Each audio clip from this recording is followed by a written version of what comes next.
Party का vote अगर है तो फिर ये पार्टी के मतलब पार्टी के खिलाफ जाता है। अच्छा, तो ये काउंट नहीं होता। सही है। माजी की बात करें, माजी करीब में आपको लगता है मुस्लिम लीग नून, पाकिस्तान पीपल्स पार्टी के हुकूमतों या उनके सरबराहान के खिलाफ इस तरह की कोई नजीर मिलती है माजी में आपको? अप्रैल में तहरीर हुई थी और 26 मई 1993 को उसको बहाल कर दिया था सुप्रीम कोर्ट। कुछ यूसीज के अंदर 10-10 हजार वोटें बढ़ी हैं। कितने दहशतगर्दी के मुकदमात हैं जो सिर्फ आप पर हैं? 4 है ना? वो हमें वो दिया वर्डिक्ट कि जो CCPO जिसके खिलाफ मैं पर्चा लिखवाना चाह रही हूँ कि वो जो है ना वो इंक्वायरी करके और ये मसला हल करेंगे। मेरे ख्याल में बुजदार का जो इस्तीफा है वो आईनी नहीं है। अच्छा, गैर आईनी। अगर आप उसको देखें, ठीक है। ये जो बजट भी पेश किया गया था, जो पाकिस्तान की तारीख में पहली बार हुआ कि वो बजट असेंबली में पेश नहीं किया गया बल्कि असेंबली से बाहर पेश किया गया, वो भी रहेगा या वो भी खत्म हो जाएगा? मतलब दोबारा बजट बनाया जाएगा, ऐसा होगा? कि ये कायम नहीं जा सकता कि वो मुंतखब हुआ और वजीर आला हुआ। वो वजीर आला तस्वर किया जाएगा कि वो बना ही नहीं।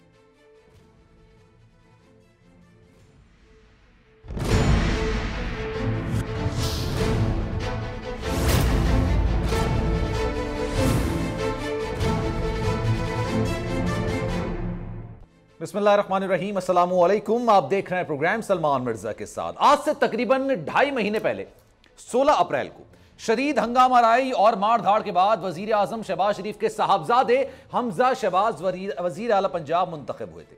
लेकिन आज के अदालती रिमार्क्स के बाद ये सवालात किए जा रहे हैं कि इतनी मारामारी के बाद मुंतखब होने वाले वजीर आला पंजाब और उनकी हुकूमत का अब होगा तो होगा क्या? हमजा शहबाज को वजीर आला पंजाब के ओहदे से हटाने के केस में लाहौर हाई कोर्ट ने रिमार्क्स देते हुए कहा है, हम दोबारा इलेक्शन का सोच रहे हैं। तहरीक इंसाफ के वकील ने अदालत से हमजा शहबाज को हटाकर वजीर आला के इलेक्शन के लिए कम से कम 10 रोज की वक्त का मोहलत मांग ली और इसकी सदा की है। जबकि एडवोकेट जनरल पंजाब ने हमजा शहबाज से मुशावरत के लिए 1 दिन की मोहलत मांग ली है और कहा है कि उन्हें इलेक्शन पर कोई इख्तिलाफ नहीं है। अब अगर ऐसा हो गया तो सिचुएशन क्या होगी? पंजाब के नंबर गेम पर एक नजर डाल लेते हैं ताकि आपको ज्यादा बेहतर तरीके से समझ आ जाए। हमजा शहबाज जब पंजाब के वजीर आला मुंतखब हुए थे तो उन्हें 371 के ऐवान में 197 यानी 197 वोट मिले थे। जबकि हमजा शहबाज को वोट देने वाले PTI के 25 अराकीन असेंबली डिसीट हो चुके हैं, जिसके बाद पंजाब असेंबली मेंबरान की तादाद अब 346 रह गई है। इस वक्त पंजाब असेंबली में हुकूमती जमात नून लीग के पास 167 यानी 166 सीटें हैं, जबकि 7 पीपल्स पार्टी, 3 आजाद और 1 राह हक पार्टी का वोट भी नून लीग के पास है। इस तरह नून लीग के हुकूमती इत्तेहाद के वोटों की तादाद 377 तकरीबन इतने गालिबन बनती है। 2018 के इलेक्शन में PTI को पंजाब असेंबली में 183 नशिस्तें मिली थी, लेकिन 25 मुनहरिफ अराकीन की डिसीट होने के बाद PTI की नशिस्तें 158 रह गईं। इस वक्त पंजाब असेंबली में PTI के 158 और काफ लीग के 10 अराकीन को मिलाकर अपोजिशन के पास 168 अराकीन बनते हैं। इसलिए PTI को 5 मखसूस नशिस्तें मिल जाएं तो अपोजिशन की तादाद 173 हो जाएगी। इससे पहले मैंने आपको कहा था कि 375 है, 375 नहीं, जो पंजाब असेंबली में नून लीग के अराकीन यानी हुकूमत के जो अराकीन हैं उनकी तादाद 177 या 175 के करीब बनती है, और अगर अपोजिशन की बात की जाए तो इनकी 173 बनती है। जनाब, हुकूमती इत्तेहाद को अपोजिशन पर सिर्फ 4 वोटों की बढ़तरी हासिल है। नंबर गेम तो हमजा शहबाज के हक में जाते दिखाई दे रहे हैं, लेकिन जिस दरख्वास्त पर अदालत में समाअत चल रही है इसकी अहमियत अब भी अपनी जगह मौजूद है। अदालत ने तहरीक इंसाफ और परवेज इलाही की दरख्वास्तों पर समाअत कल सुबह 10 बजे तक मुलतवी कर दी है, जिसके बाद हमजा शहबाज की वजारत आला के हवाले से सबकी नजरें इस वक्त लाहौर हाई कोर्ट ही हैं कि क्या हमजा शहबाज वजीर आला जो इतनी मिन्नतों के बाद, मारधाड़ के बाद, कोशिशों के बाद बन तो गए हैं, क्या बरकरार रह पाएंगे? इसी वाले से मजीद बात करेंगे। जनाब एतजाज एहसन साहब हमारे साथ मौजूद हैं, यास्मीन राशिद साहबा हमारे साथ मौजूद हैं, सेनेटर अब्दुल कयूम साहब भी हमारे साथ मौजूद हैं। लेकिन starting from you Aitzaz Ahsan साहब, मोस्ट रेलिवेंट शख्सियत है आप, ये बताइएगा हमजा शहबाज वाला मामला जनाब ये अदालत में जेर समाअत है और आज के जो रिमार्क्स सामने आए हैं उसमें उन्होंने कहा है कि हम सोच रहे हैं जो ये इलेक्शन है क्या ये दोबारा हो सकता है, दोबारा होता हुआ नजर आ रहा है। आपको क्या लगता है ये जो रिमार्क्स आज आए हैं ये नून लीग के लिए पंजाब में कितना बड़ा सेटबैक है? ये काफ़ी सेटबैक होगा, क्योंकि असल में तो मामला ये है कि सुप्रीम कोर्ट ने जो फैसला दिया है 63A पे, हाई कोर्ट जाहिर है उसका पाबंद है। अच्छा। और सुप्रीम कोर्ट ने जो फैसला दिया है वो बुनियादी तौर पे इसमें दो बड़ी अहम बातें हैं। अच्छा। एक ये उन्होंने सारा वाकयात और 63A जो डिफेक्शन क्लॉज है और जिसके तहत अगर आप अपनी वफादारी तब्दील कर लें तो आपकी सीट जाती है। अच्छा। उसके बारे में दो तशरीह करते हुए 63A की सुप्रीम कोर्ट ने दो बातें पहले से कही हैं, और वो ये है, पहली बात ये है कि ये वोट जो है सही है, ये इंडिविजुअल नंबर का नहीं है। अच्छा, इंडिविजुअल नंबर का नहीं है, नंबर का इंफरादी वोट नहीं है, ठीक है, पार्टी का वोट, ये वोट है पार्टी का वोट होगा ना, उसका पार्टी का वोट कर रहे हैं ना आप, ये पार्टी का ठीक है, सही है, वोट है। सही है, और पार्टी का वोट अगर है तो फिर ये पार्टी की तरफ, अगर पार्टी के खिलाफ जाता है अच्छा, तो ये काउंट नहीं होता। सही है। और Count दूसरी ही नहीं जो होगा। बात जो उन्होंने कही वो ये कि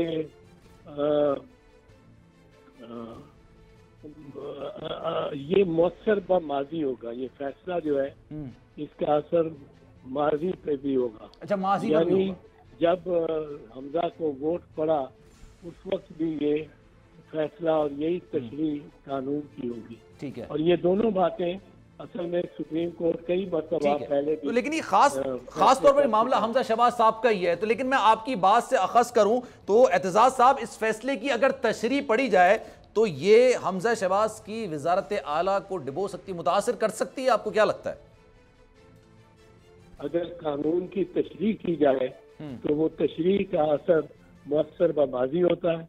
और दूसरा ये दूसरा मामला कि ये पार्टी का फंडामेंटल अच्छा, राइट लेकिन है। हम अगर नजीर की बात करें, माजी की बात करें, माजी करीब में आपको लगता है मुस्लिम लीग नून, पाकिस्तान पीपल्स पार्टी के हुकूमत हो या उनके सरबराहान के खिलाफ इस तरह की कोई नजीर मिलती है माजी में आपको? ये बात खुद नवाज शरीफ के केस 1993 में जब नवाज शरीफ की असेंबली तहलील हुई थी और उसके बाद उसको बहाल किया था सुप्रीम कोर्ट ने। ठीक है, अप्रैल में तहलील हुई थी और 26 मई 1993 को उसको बहाल कर दिया था सुप्रीम कोर्ट ने।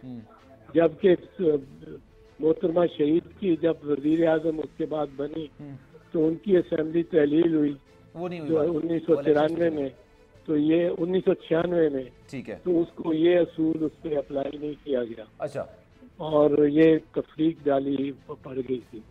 पर ये सुप्रीम कोर्ट खुद मियां नवाज शरीफ के अपने केस में, नून लीग के अपने केस में फैसला कर चुकी है कि एक बुनियादी हक ऐसा भी हो सकता है जो कि फर्द का ना हो बल्कि पार्टी का हो। उसमें ये हुआ था कि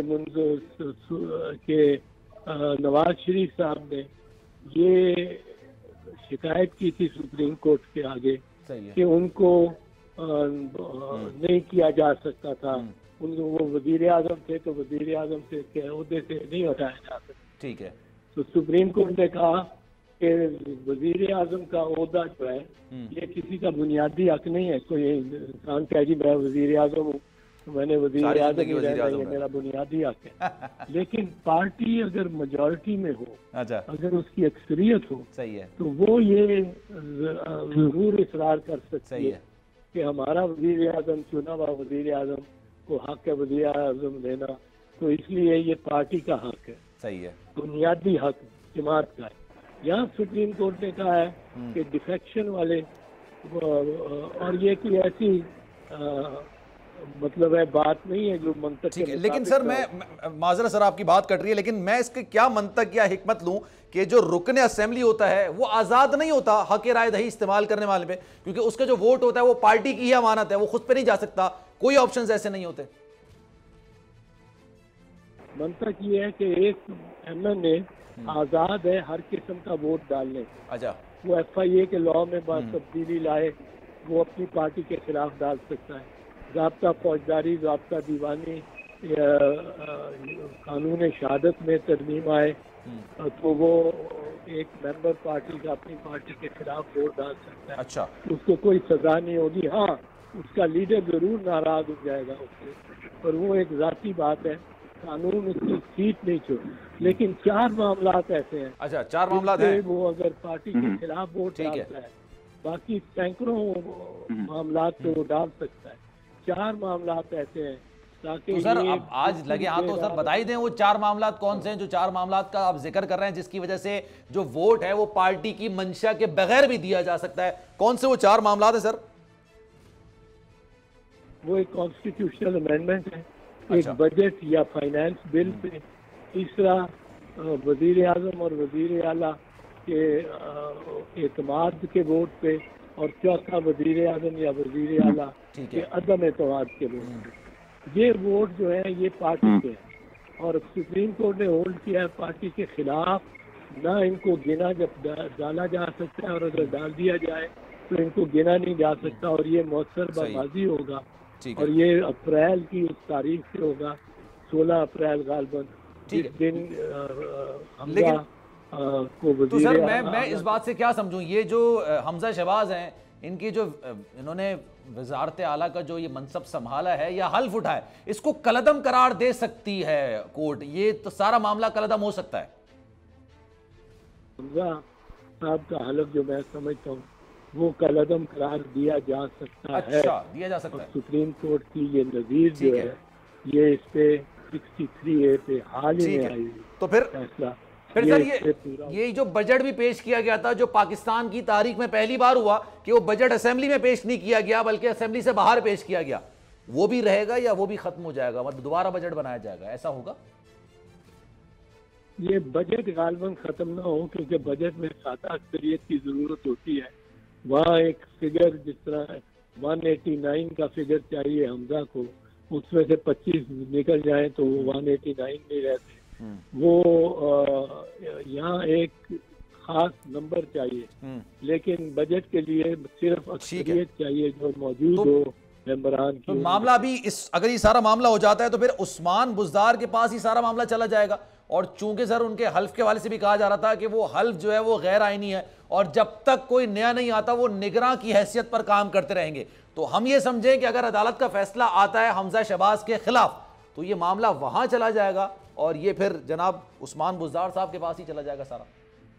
मेरे ख्याल में बुज़दार का जो इस्तीफा है वो आईनी नहीं है। अच्छा, गैर आईनी। अगर आप उसको देखें ठीक है तो आईन ने बड़ा वाज़ेह तौर पे लिखा हुआ है आर्टिकल 109 में कि चीफ मिनिस्टर इस्तीफा देने के लिए अपनी तहरीरी इस्तीफे से अपने हाथ में सारा तहरीरी इस्तीफा ऑन हैंड राइटिंग, ठीक है, ये नहीं कि टाइप हो और उसमें तारीख का खाना छोड़ा गया हो, नाम का खाना छोड़ा गया हो और दस्तखत नीचे कर दे, वो ऐसे नहीं।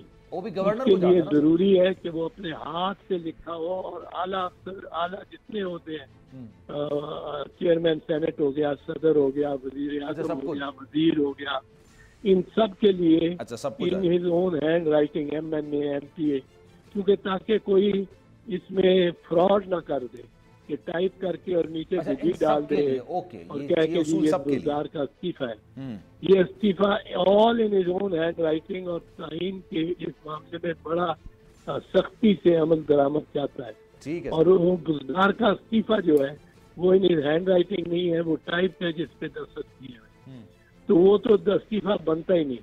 तो ये मुतसव्वर किया जा सकता है कि बुज़दार आज भी वजीर आला पंजाब है, हाँ उसके पास अगर वोट ना रहे उसके खिलाफ उसको भी वोट आउट किया जा सकता है। अच्छा। और अगर वो इस्तीफा भी तस्लीम कर लिया जाए कि उसको उसने इस्तीफा दे दिया था, तो फिर भी गवर्नर उसको ये कह सकता है कि तुम ये जो दरी असना इंटरिम पीरियड है इसमें कंटिन्यू करो जब तक कोई और नहीं आता। तो सारी सूरत हाल में फिर हमजा शहबाज का क्या होगा? उनके लिए फिर कोई मामला नहीं होगा। अगर अदालत का फैसला उनके खिलाफ आ जाता है तो वो पूरे मंजरनामे से जितना लड़ झगड़ कर आए थे उतनी ही आसानी से बाहर चले जाएंगे। ये कहा ही नहीं जा सकता कि वो मुंतखब हुआ और वजीर आला हुआ। वो वजीर आला तस्वर किया जाएगा कि वो बना ही नहीं। अच्छा। हालांकि उसने वजारत आला वो कुछ अर्सा एंजॉय किया है, लेकिन वो उसके अहकामात और उसके तकरीरें उसकी तरफ से की गई, तबादले किए गए। ठीक है सर, वो सब चले फिर मामला यहाँ तक आ सकता है कि बड़े बेआबरू होके तेरे कूचे से हम निकले। Sir thank you so much for your time. हमारे साथ एतजाज हसन साहब मौजूद थे और बड़ी बता रहे थे और कह रहे थे जनाब अगर ये फैसला हमजा शहबाज के खिलाफ आ जाता है तो जनाब वो तो वजीर आला तस्वुर ही नहीं किए जाएंगे। इसी पर मजीद बात करेंगे जनाब सेनेटर अब्दुल कय्यूम साहब, मुस्लिम लीग नून के सीनियर रहनुमा मुझे ज्वाइन कर चुके हैं और साथ साथ यास्मीन राशिद साहिबा भी मुझे ज्वाइन कर चुके हैं। आप दोनों का बहुत शुक्रिया। सेनेटर साहब ये बताइएगा कि अब्दुल कय्यूम साहब ये मामला अब नून लीग के लिए बहुत बड़ा सेटबैक हो सकता है ना, आपको क्या लगता है? क्या देखें, ऑब्वियसली अदालतों का जो हुक्म होगा उस पे अमल करना होगा, लेकिन आप वकला की जो है इसकी एक्सप्लेनेशन है वो दो वकील बिठाएं तो वो मुख्तलिफ अपनी आरा देंगे, चार बिल्कुल दुरुस्त, चार आरा हो जाएंगी।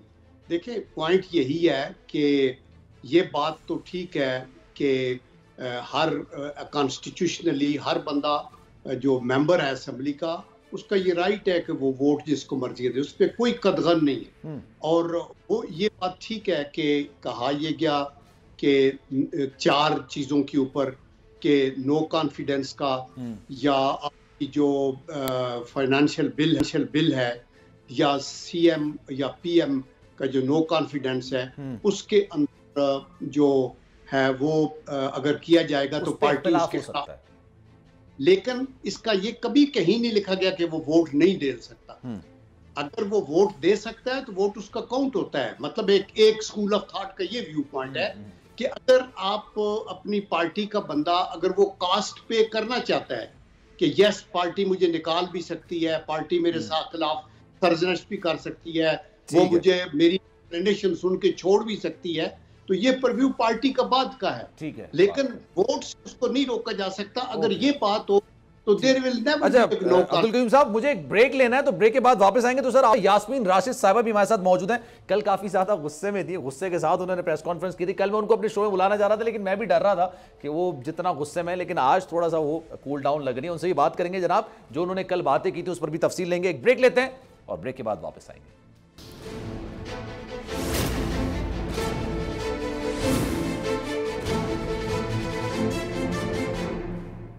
प्रोग्राम में एक बार फिर से आपको खुशामदीद कहते हैं और अब्दुल कय्यूम साहब हमारे साथ मौजूद हैं, यास्मीन राशिद साहिबा भी हमारे साथ मौजूद हैं। अब्दुल कय्यूम साहब ये बताइएगा, अगर लेट सपोज ये फैसला आप लोगों के खिलाफ आ जाता है, तस्लीम कर लेंगे फैसले को, नुक्ताचीनी तो नहीं करेंगे ना, और फिर हमजा शहबाज साहब स्टेप डाउन भी कर जाएंगे, कोई ऐसा मसला नहीं होगा? या देखिए तारीख इस बात की गवाह है कि ये तो चीफ मिनिस्टरशिप है। प्राइम मिनिस्टर थे नवाज शरीफ साहब, उनके खिलाफ फैसला भी आया और जिस तरीके से आया आपको पता है कि 100 दिनों में कोई 120 पेशकियां हुई, JIT बनी और इसमें तो कोई दो राय नहीं है। उन्होंने एक्सेप्ट किया इसको, फिर उनको पार्टी की लीडरशिप पे हटा दिया, उन्होंने एक्सेप्ट किया, फिर उनको बाहर से आए, पाबंदे सलासल हुए, खुद भी वाइफ भी। तो इसलिए कोर्टों के अहकामात जो है उनको तो सरे तस्लीम खाम करना है, लेकिन आपके पास ये राइट है कि आप हायर कोर्ट में जाएं, आप वो लीगल प्रोसेस को फॉलो करें। तो आई एम श्योर कि जो फैसला आएगा वो एक्सेप्ट होगा और कोई आसमान नहीं गिरेगा। ये इट विल बी चैलेंज्ड। आप कह रहे हैं कि उनको चैलेंज किया जाएगा? ऑफ कोर्स चैलेंज तो हर किसी का राइट है ना वो करना, और वो किया जाएगा। लेकिन मैं ये कहता हूँ कि देखें एतजाज हसन साहब हमारे लिए बड़े काबिल एहतराम है और बहुत पाई के वकील हैं, लेकिन उनकी बाइस का आपको बिल्कुल क्लियर पता है कैसे है वो, उनका अपना व्यू, उनके सारी चीजें बड़ी अच्छी है। लेकिन वो जो कह रहे हैं ना कि आप पार्टी के खिलाफ वोट नहीं दे सकते, मेरे ख्याल में ये ठीक बिल्कुल नहीं है। अगर आप दे सकते हैं लेकिन उसकी पनिशमेंट है, उसका एक प्रोसेस है, वो इलेक्शन कमीशन के पास जाना है, फिर 30 डेज में ये होना है, फिर पार्टी अपना एक व्यू लेती है, फिर कोर्ट में जा सकते हैं। That nobody stops you from voting against your party, या कहीं बजट के अंदर आपने दिया तो यू आर रेडी टू पे अदालत ने दैट। तो उसकी तशरीह कर दी है ना, अदालत ने तो कहा है ना कि आप नहीं दे सकते वोट, अगर आप देंगे तो आपको डिसीट कर दिया जाएगा, आप दोबारा जाएं इलेक्ट होकर आए, फिर आप जिसको चाहें वोट दें। नहीं देखिए, वो अदालत ने एक तशरीह तो की है, लेकिन उस तशरीह के ऊपर भी आप अपने तौर पे उसका रिव्यू भी मांग सकते हैं, आप अपना एक और व्यू पॉइंट भी दे सकते हैं। अदालतों के कई फैसले आए जो कलंदम भी हुए और उसके बाद उसको प्रोसीड भी हुए। मैं आपको ये सिर्फ बताना चाहता हूँ कि पार्लियामेंट के मेंबर का वोट देने के हक को कोई नहीं रोक सकता। यस, ये 4 पॉइंट्स हैं जिनको नापसंदीदा करार दिया जाता है और ये कहा जाता है कि इसके लिए वो पार्टी को जवाबदेह होगा, पार्टी उसको जो मर्जी है पनिशमेंट दे, जो भी हो वो रेडी है, अगर तो वो वोट तो देगा। लेकिन ये जो कोर्ट का भी फैसला आया है कि ये पीछे से एप्लीकेबल होगा, इसको ऑब्वियसली एक स्कूल ऑफ थॉट जो जुडिशियल एक्सपर्ट्स का है वो ये कहते हैं तो बुरा नहीं लगना चाहिए है, ना, अगर आपके पास 175 इस वक्त सीटें हैं, आपकी जो मुखालिफ हैं, आपके पास अपोजिशन जो है उनके पास 173 सीटें हैं, कल को आपसे नाराज होकर कुछ लोग वहां चले जाते हैं। अभी तो आप लोगों की इत्तेहादी हुकूमत जो मरकज में है उसमें जो इत्तेहादी है वो नाराजगी का इजहार कर रहे हैं जनाब। मुत्तहिदा कौमी मूवमेंट नाराज है, JUI पीपल्स पार्टी से नाराज है, तो सब नाराजगी का इजहार कर रहे हैं। अगर आपके पास से उठ के वहां चलेगा तो ये मामला ही अलग हो जाएगा फिर। जी आवाज आ रही है? जी आपकी आवाज आ रही है। जी मैं ये कह रहा हूं कि देखिए ये उनका राइट है, इत्तेहादी जैसे जुड़े तहरीक इंसाफ से, फिर जैसे वो अलग हुए और वो इस कोलिशन के साथ जुड़े, अगर उनमें से कोई कहता है कि नहीं मैं सेटिस्फाइड नहीं हूं, अलग हो और इनकी मेजॉरिटी खत्म हो तो हुकूमत खत्म हो जाएगी ना, इसकी तो दो राय नहीं है। हमें देखिए आजकल पाकिस्तान का जो माहौल है वो बच्चों की तरह फाइट का है कि नहीं मैं ना मानूं, जो कुछ मेरे फेवर में है वो बहुत अच्छा है, मेरे फेवर में है वो बिल्कुल ठीक नहीं है। तो ऐसी जो है वो ठीक नहीं है। हमें अदालतों का एहतराम करना बड़ा जरूरी है और हमें अपने तौर के ऊपर वही चीज देखिए, इससे डेमोक्रेसी वीक होगी अगर हम नो करेंगे, किसी बात को नहीं मानेंगे तो इसलिए आई कैन अश्योर यू कि ठीक है सर, ठीक है sir, thank you so much for your time sir. मैं डॉक्टर यास्मीन राशिदा साहब को भी शामिल गुफ्तगू करता हूँ, काफ़ी देर से वो खामोश है। यास्मीन साहबा गुस्से में तो नहीं है, कल तो काफ़ी ज़्यादा गुस्से में आप नजर आ, काफ़ी ज़्यादा आप कह रही थी मामलात ख़राब हो चुके हैं, नाम लेकर आपने काफ़ी ज़्यादा नुक्ताचीनी भी की और बहुत सारे पॉइंट्स भी उठाए। शवाहिद हैं आपके पास जो आपने नाम वगैरह ले दिया था? असल में मैं आपको बताऊं, बात यह है कि शवाहिद तो इस तरह नहीं होते ना, जो प्रोसीजर्स हैं, जिन कामों में डिले हो रहे हैं, जिनकी वजह से हमें मसले मसाइल सामने आ रहे हैं, उन मसलों से पता चलता है कि हुकूमत और उसके साथ जितने अदारे हैं वो सारे हमारे मुखालिफ ही चल रहे हैं। आज भी मैं इलेक्शन कमिश्नर साहब को मिलने गई थी, 2-3 बातें। एक तो सबसे बड़ी ये बात है कि जो लिस्टें हैं, अब उन्होंने कहा है कि जी 30 तारीख से वो शुरू करेंगे। हमारी इलेक्शन जो है वो पुरानी लिस्टों पे हो रही है, ठीक है, पुरानी लिस्टों पे एक्सेस हमें मिल ही नहीं रहा और उन्होंने कहा जी 1 जुलाई से वो एक्सेस आएगा। सही लोगों को आखिर पता चलना चाहिए कि उन्होंने वोट कहाँ डालना, बिल्कुल। और आज हमने बाकायदा एनालिसिस करवाया तो हैरान कुन बातें कुछ निकली हैं जो कि अब दोबारा मैं उनके सामने प्रेजेंट जाके करूँगी कि हमारी कुछ हलकों के अंदर अगर एक यूसी के अंदर देखें, एक नॉर्मल होता है कि जी 2000-2500 बच्चे बड़े हुए हैं, कोई 18 साल का हुआ है, उसने अपना वोट बना लिया तो ऐड हो गया। सही है। कुछ यूसीज के अंदर 10-10 हज़ार वोटें बढ़ी हैं, अच्छा, जिनमें इलेक्शन हो रहे हैं। सही है। अब ये इंशाल्लाह इस डिस्क्रिपेंसी को भी मैं बाकायदा लेके जाऊंगी, because this is something which is very important for us. Number 2। Number 3 देखें, हमारे खिलाफ आपके सामने 14 हमारे पे FIRs हैं, मेरे पे FIRs हैं, जिसमें 4 मेरे पास दहशतगर्द की अदालत के। आपके सामने सुबह हमें अदालतें बुला लेती हैं, हम सुबह वहाँ खड़े होते हैं और आपके सामने है कि जी वो बेलें हो रही हैं, फलां हो रहे हैं, यानी जितनी क़यादत है उसको सबको मसरूफ़ रखा। और फिर सबसे अफसोस की ये बात है कि और बहुत सारी जो FIRs इस वक्त दर्ज हैं उसमें नामालूम अफराद लिख लिया और जिसका दिल किया नाम डाल दिया। अब फॉर एग्ज़ाम्पल मेरे पे एक FIR लिखी गई जो कि जिक्र कर रही है कि जी इंसिडेंट्स जो है वो हुआ ये क्या कहते हैं, कायदे-ए-आज़म इंडस्ट्रियल स्टेट के पास। मैं ऑन द अदर हैंड उस वक़्त जो है वो खड़ी हुई थी आपके सामने, आप सारी मीडिया के सामने बत्ती चौक पे। तो एक जगह एक इंसान एक ही जगह हो सकता, जो जगह तो नहीं हो सकता। तो बेसिकली एक बहुत बड़ा फार्स चल रहा है और मेरा ये ख्याल है कि बार बार इसके बारे में बताना बहुत ज़रूरी है कि तो ये जो चीज़ें बेसिकली मैं ये भी जानना चाह रहा हूँ तो कितने गर्दी के मुकदमात आप लोगों पर दर्ज किए गए हैं। खास चले मैं आपकी बात करूं, कितने दहशतगर्दी के मुकदमात हैं जो सिर्फ आप पर है? 4 है ना वो?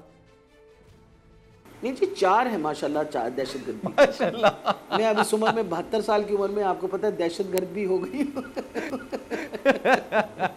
कहाँ दहशतगर्दी आपने, कहाँ दहशतगर्दी कर दी आपने? अब मैं हंसी इस बात पे कि गाड़ी भी मेरी तोड़ी, अच्छा फिर सबसे बड़ी बात डंडे भी हमें मारे, खींचा घसीटा भी हमें, और दहशतगर्दी के पर्चे भी हम पे कर दिए। को खुदा का खौफ करे। और फिर अगर हम जाके कोर्ट में खड़े होते हैं तो मुझे तो जज साहब का, मैं चुप ही हो गई आगे से क्या कहती हूँ उनके सामने। हम तो बड़ी इज्जत करते हैं इन कोर्टों की। उन्होंने मुझे कहा, हमें वो दिया वर्डिक्ट कि जो CCPO जिसके खिलाफ मैं पर्चा लिखवाना चाह रही हूँ कि वो जो है ना वो इंक्वायरी करके और ये मसला हल करेंगे। अब आप बताइए कहाँ जाए बंदा। आप ये सोचें कि मैं आज इस सारे सिलसिले को महीने से ज़्यादा हो गया, मैं FIR नहीं दर्ज कर सकी। I could not write an FIR against all these concern people, जिसके अंदर सब मुलविस हैं और सब शामिल हैं। आपका क्या ख्याल है कि जिस तरह की हमारे साथ वो पुलिस गर्दी और असल दहशत गर्दी हमारे साथ हुई, इसका कोई वाली वारिस कोई नहीं है। आई एम 100% श्योर कि राना सनाउल्लाह इन्वॉल्व था, हमजा शहबाज इन्वॉल्व था। यानी चादर और चार दीवारी की बात करें और जो उन्होंने हमारे साथ किया वो किसी से कुछ छुपी ढकी बात नहीं है। तो शुक्र करती हूँ मैं कि मीडिया वालों ने सारी चीज़ें रिकॉर्ड कर ली। ना रिकॉर्ड करते तो फिर तो वाकई ये बताइएगा इस वक्त जो पंजाब की सारी सूरत हाल, असेंबली की सूरत हाल चल रही है, बड़ी दिलचस्प हो गई है। आपकी भी 5 अराकीन के हवाले से एक अच्छा फैसला निकलकर सामने आ चुका है। अब 175 जो नंबर्स हैं वो इस वक्त हुक्मरान जमात के हैं, उनके पास हैं। आपके टोटल 158 हैं, उसमें अगर आप 5 ऐड कर लें तो 163 हो जाएंगे, 10 काफली के हो जाएंगे। तो जनाब 173 का टोटल आपके पास है। आपको क्या लगता है ज़िमनी इंतखाबात जो होने जा रहे हैं, कितनी सीटें निकाल लेंगे आप लोग? देखिए जी, इंशाल्लाह वैसे तो बेसिकली 20 की 20 सीटें हमारी हैं, लेकिन आपको पता है कि इस वक्त हुकूमत जो है वो नून लीग की है। चाहे जिस तरह की नाजायज़ हुकूमत है तो उन्हीं की, तो सारी एडमिनिस्ट्रेशन भी उनके साथ है, उनके साथ सारी, अगर आप देखिए तो हर किस्म का वो काम कर सकते हैं और हर तरीके से असरअंदाज हो सकते हैं। अभी मैं परसों की, मैं 3 दिन पहले की बात है, मैं IG साहब को मिली, he was very positive, I was very happy कि उन्होंने मेरे सामने ही फ़ोन करवाया। मतलब वो असद खोखर के इलाके के अंदर जो वहाँ का DSP था वो फ़ोन करके हमारे जो लोग वो कर रहे थे, क्या कहते हैं, कैनवसिंग कर रहे थे, उनको बाकायदा थ्रेट करता था। DSP साहब करते थे। अच्छा, अब इनकी बातें देखिए ना, इस तरह के काम जब आते हैं सामने, मैं तो शायद DSP साहब की थ्रेट से ना घबराऊं, लेकिन आम आदमी तो बेचारा घबरा जाएगा, तो परेशान हो जाएगा। पुलिस से तो वैसे ही हम सारे डरते हैं। तो जो वो वाली बात है, जिस तरह की पुलिस गर्दी हुई, लोग घबराए हुए हैं, परेशान हैं। और आप सोचें सैकड़ों से हिसाब के नाम रखे हुए हैं हमारे इन लोगों ने, 25 का वो बहाना करके, तो पता नहीं कितनी FIR इस वक्त लिखी। कोई थाना ऐसा है ही नहीं लाहौर में जहाँ FIR नहीं लिखी हुई। तो ऑल दीज फैक्टर्स, हमारा तो फर्ज है कि भाई लोगों तक इंफॉर्मेशन पहुंचे, लोगों तक इंफॉर्मेशन पहुंचे। लेकिन कल गुज़िश्ता रोज जो आपने एक प्रेस कॉन्फ्रेंस की थी, मुझे एक ब्रेक, लेकिन एक सवाल छोड़े जा रहा हूं, मैं वापस आऊंगा तो इसका आपसे जवाब जरूर लूंगा। वो जो गुज़िश्ता रोज आप कह रही थी न्यूट्रल्स जो हैं वो न्यूट्रल्स ही रहे, जब न्यूट्रल होते हैं तब भी आप लोग उन पर नुक्ताचीनी करते हैं, जब वो न्यूट्रल नहीं होते हैं तब भी आप लोग नुक्ताचीनी करते हैं। इसकी थोड़ी वजाहत मैं चाहूंगा कि आप करें। आपको क्या लगता है, न्यूट्रल्स हैं नहीं है? एक ब्रेक लेते हैं, ब्रेक के बाद वापस आएंगे।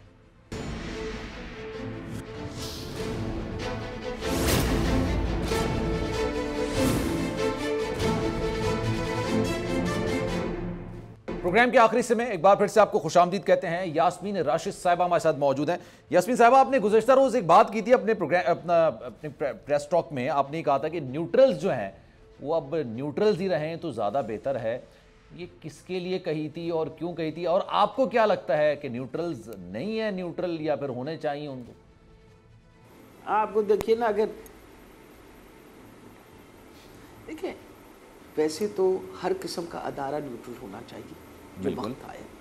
पुलिस को न्यूट्रल होना चाहिए, इलेक्शन कमीशन को न्यूट्रल होना चाहिए, आपकी जितनी एडमिनिस्ट्रेशन है उसको न्यूट्रल होना चाहिए, सारे अदारों को न्यूट्रल होना चाहिए।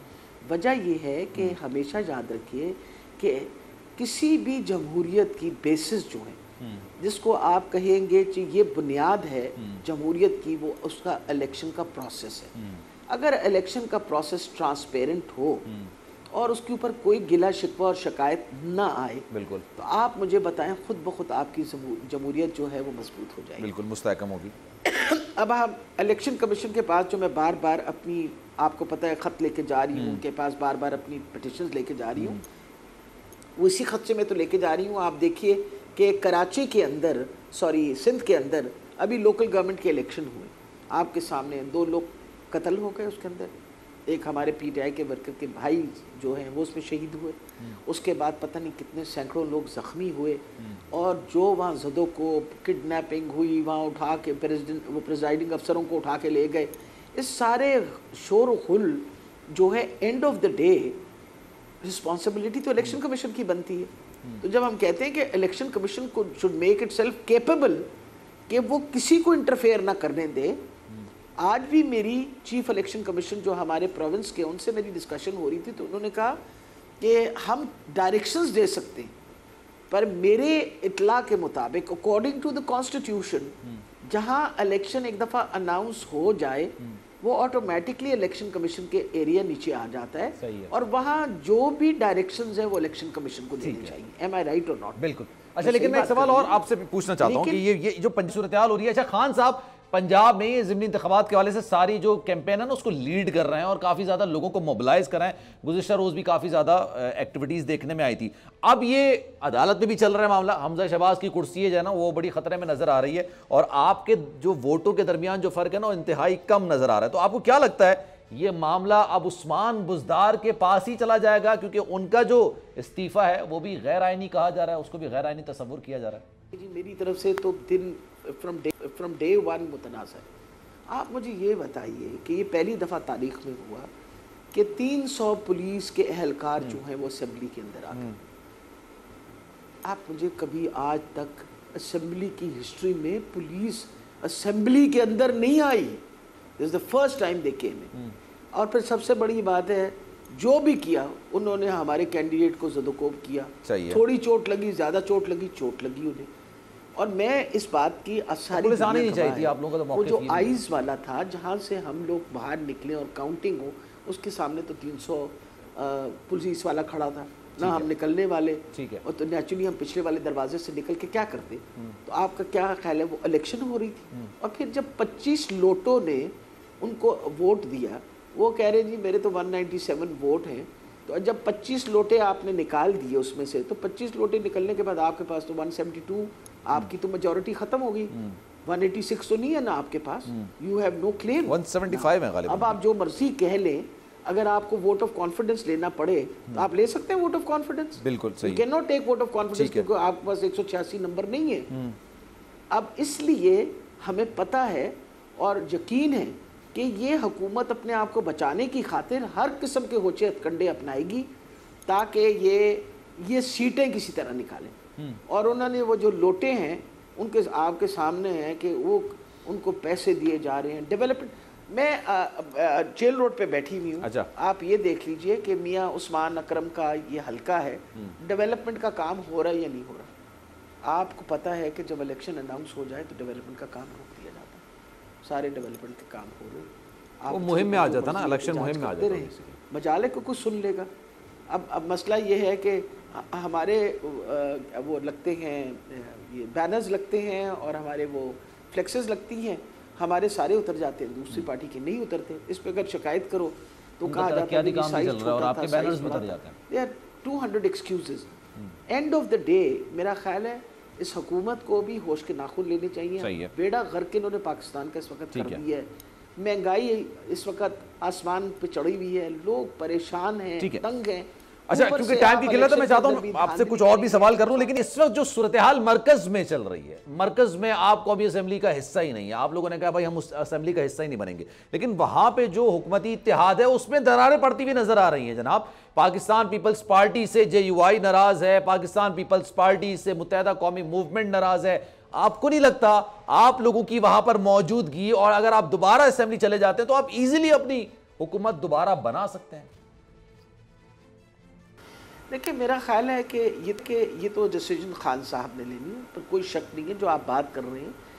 एक जब हम पहले दिन से ये रोना रो रहे थे कि ये लोग NRO मांग रहे हैं, पहले दिन से हमारा ये रोना है कि ये हुकूमत में वापस सिर्फ इसलिए आना चाहते हैं कि अपने केसेस करना चाहते हैं। अब कम से कम हम सच्चे तो साबित हो गए, और कौम कोई बेवकूफ़ तो नहीं है, कौम को बहुत अच्छी तरह समझ आ गई है। ये वापस आए हैं, वापस आके इन्होंने अपना नैब के सारे कानून तरमीम करके अपने आप को बचा लिया। अब सारे के सारे जो है माशाल्लाह पाक और पारसा हो गए हैं, उनमें से किसी की कोई मनी लॉन्ड्रिंग नहीं है। अब सब के सब जो है, सुना है इसहाक डार साहब भी वापस आ रहे हैं, और अब नवाज शरीफ साहब भी वापस आ रहे हैं, क्योंकि वो सारे केसेस इनके पास। जिनका खतरा था इनको कि जी बाहर के लोग जो हमारे पाकिस्तान में रेमिटेंसेस भेजते हैं, वो कहते हैं हम वोट भी डालना चाहते हैं ना, after all we contribute in your economy, महदूद कर दिया आपने उनका भी तिया पांचा करके वो भी हटा दिया। तो बेसिकली तो अब लोगों, मैं आज डॉन अखबार के अंदर, जो कि अमूमन हमारे मुखालिफ ही लिखता है, उसमें लिखा हुआ है कि अब तो साफ जाहिर हो गया है कि ये सिर्फ और सिर्फ अपने बचाने के लिए आए, ये कौम की खातिर चले, मुखालिफिन भी तारीफ कर रहे हैं, कौम की खातिर आते। तो आप बताइए कि इस वक्त जो पेट्रोल का हाल हुआ है, जो गैस का हाल हुआ है, जो इलेक्ट्रिसिटी का हाल हुआ है, महंगाई कहाँ से कहाँ पहुँच गई, दुरुस्त बात, लोग बेचारे बिलबिला गए हैं। Number of motorcycles on road have increased as compare to cars, people have gone on to 2 wheelers comparatively, because वो सस्ती सवारी है बनिस्बत कार के। अब बताइए, लोग they are tightening the belts, इन्होंने तो अपनी कोई बेल्ट टाइटनिंग नहीं की ना, ये तो अपने अल्लल्ले तल्लल्ले उसी तरह कर रहे हैं, उसी तरह मौज मेले कर रहे हैं, उसी तरह याशिया कर रहे हैं, और उसी तरह बेवकूफ़ाना किस्म की स्टेटमेंट्स दे रहे हैं। जी आप एक प्याला चाय पी लें तो हम फलां बचत कर लेंगे, आधा प्याला चाय पिए तो उससे बड़ी बचत हो जाएगी, ना चाय पिए तो बहुत ज़्यादा बचत है। मतलब ऐसी खुद को भी थोड़ी सी बेल्ट टाइट करनी चाहिए। आपका मामला बिल्कुल दुरुस्त के बहुत दुरुस्त है। यास्मीन राशिद साहब हमारे साथ मौजूद थी, आपका बहुत शुक्रिया। सलमान मिर्जा को दीजिए इजाजत जनाब, जिंदगी रही, सेहत रही और आपकी दुआएं रही तो कल इंशाल्लाह 11 बजे आपसे फिर मुलाकात होगी। ख्याल रखिएगा अपना, अल्लाह हाफिज।